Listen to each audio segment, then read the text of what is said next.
Imagine for a moment that the US is so rife with corruption that after months of protests and unrest, we elect a comedian as president. Maybe that's not so far-fetched in a country where young people have counted The Daily Show and The Colbert Report among their most trusted news sources for years. But in Guatemala, it's reality. Guatemalans were so fed up with corruption in their country, they elected a comedian to the highest office. Jimmy Morales ran with the slogan, "Not corrupt, nor a thief." Corruption has been at the center of Guatemalan politics in this election. An import tax fraud scandal led the president and many of the country's top leaders to resign over the past few months. Con ese voto que ustedes me hicieron presidente, recibí un mandato. Y el mandato del pueblo de Guatemala es luchar contra la corrupción. But in some ways, corruption scandals could be a good thing for Latin America.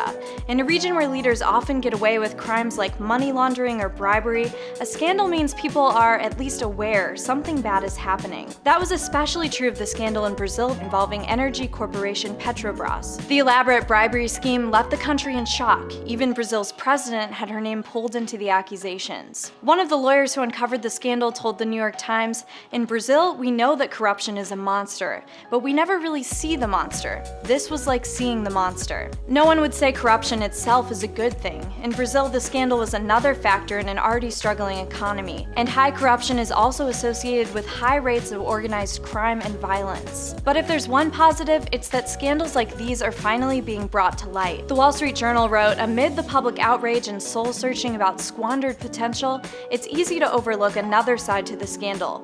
Brazil's law enforcement and judicial organs have begun to emerge as independent institutions." And they say what you're actually seeing right now is institutions such as the federal police, such as Brazil's equivalent of the Attorney General, that are strong and independent and able to identify some of these schemes for the first time. In Guatemala, the last president is now in custody while he waits to face the charges in the fraud scandal.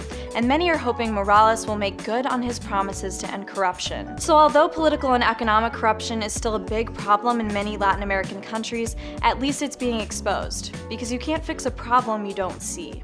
For Newsy, I'm Kate Grumke.